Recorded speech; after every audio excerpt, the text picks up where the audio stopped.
Massacre de Ngarbour dans le nord-ouest du Cameroun, les peines sont jugées très clémentes par l'ONG de défense des droits de l'homme Human Rights Watch. En effet, 6 ans après ces événements tragiques, la justice militaire camerounaise a rendu son verdict. Le 20 février 2026, le tribunal militaire de Yaoundé a ainsi condamné 3 membres des forces de défense et de sécurité et un civil à des peines allant de 5 à 10 ans de prison ferme pour le meurtre de 22 civils tués le 14 février 2020.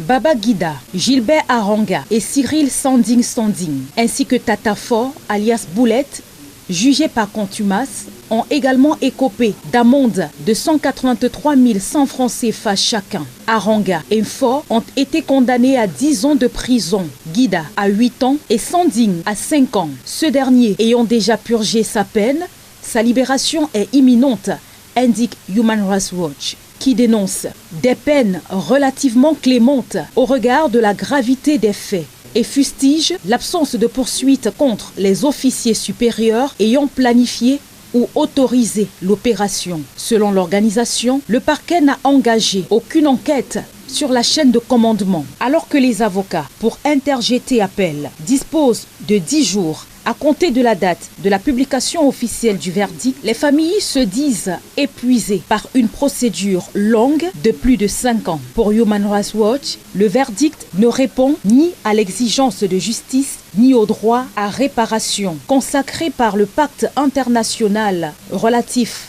aux droits civils et politiques, pourtant ratifié par le Cameroun en 1984. L'ONG appelle désormais le Centre des Nations Unies pour les droits de l'homme et la démocratie en Afrique centrale, basé à Yaoundé, à apporter une assistance juridique aux familles afin de garantir un recours effectif